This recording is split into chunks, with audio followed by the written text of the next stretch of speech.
Hello LTV viewers, இன்னைக்கு நம்ம take ஓகேல எந்த படத்தை பத்தி பார்க்க போறோம் அப்படின்னு பாத்தீங்கன்னா, நம்ம ஆர்ஜே பாலாஜி நடிப்புல வெளிவந்த படம் தான் சொர்க்கவாசல். இந்த படத்தோட கதை ஆல்ரெடி 1999ல மெட்ராஸ் சென்ட்ரல் ஜெயில நடந்த உண்மை சம்பவத்தை தான் இவங்க படமா எடுத்திருக்காங்க. பாசிட்டிவ் அப்படின்னு பாத்தீங்கன்னா, இந்த படத்துல அவங்க எடுத்த கேஸ்டிங்கும் இவங்க கொண்டு போன ஸ்கிரீன் பிளேயும் தான் நான் சொல்லுவேன். ஒரு இடத்துல கூட லேக் இல்லாம கரெக்டா இந்த படத்தை கொண்டு போயிட்டாங்க.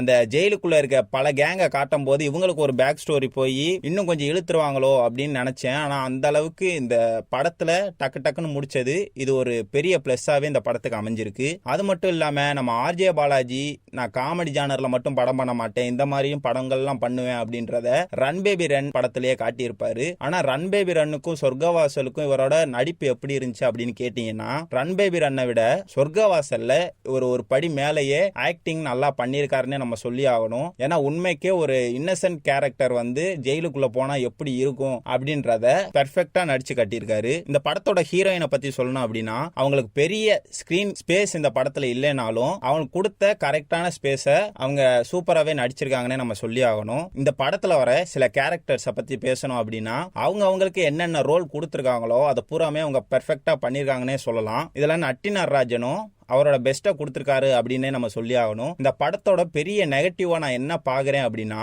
இந்த படத்துல செல்வராகவனுக்கு இறந்ததுக்கு அப்புறம் தான் பெரிய ஸ்டோரியே இந்த படத்துல ஓபன் ஆகுது. பட் அவருக்கு பேக் ஸ்டோரி அப்படின்றது கொஞ்சம் ஸ்ட்ராங்கா வச்சிருக்கலாம். என்ன கேட்டா, இவர் ஜெயிலுக்குள்ளேயும் ஜெயிலையே கண்ட்ரோல் பண்றாரு, ஜெயிலுக்கு வெளியில இருக்க அரசியல்வாதிகள் இவங்களையெல்லாம் கண்ட்ரோல் பண்றாரு அப்படி இப்படின்னு பெரிய டைலாக் இதெல்லாம் கொடுக்குறாங்க. ஆனா கொடுத்த அளவுக்கு அவருக்கு பேக் ஸ்டோரி அமைஞ்சிச்சா அப்படின்னு கேட்டீங்கன்னா கிடையவே கிடையாது. இவருக்கு பேக் ஸ்டோரியே இல்லாத மாதிரியே இந்த படம் போகுது. எப்படி இதெல்லாம் கண்ட்ரோல் பண்றாரு அப்படின்றதையுமே இந்த படத்துல காட்ட மாட்டாங்க. அது ஒரு பெரிய மைனஸாவே நான் பாக்குறேன். அது மட்டும் இல்லாம இந்த படத்தோட கிளைமேக்ஸ் அப்படின்னு பாத்தீங்கன்னா, பெரிய படம் பண்ணாலும் நாங்க சின்ன படமா இருந்தாலும் நாங்களும் பண்ணுவோன்ற அளவுக்கு பார்ட் 2 பார்ட் 3ன்னு எடுத்துட்டு போயிட்டே இருக்காங்க. எனக்கு தெரிஞ்சு ஒரே படத்துல இதை முடிச்சா நல்லா இருக்கும்னு நான் நினைக்கிறேன். படம் பார்த்துட்டு வந்ததுக்கு அப்புறம் ஒரு இன்டர்வல்ல இருந்து வெளியில வந்த ஃபீல் தான் எனக்கு இருந்துச்சு. நீங்க அந்த படத்தை பார்த்துருந்தீங்க அப்படின்னா உங்களுக்கு என்ன ஃபீல் ஆச்சுன்றத கமெண்ட்ஸ்ல சொல்லுங்க. இதே மாதிரி வீடியோஸ் பார்க்க நம்ம சேனல்ல லைக், ஷேர், சப்ஸ்கிரைப் இதெல்லாம் பண்ணிக்கங்க.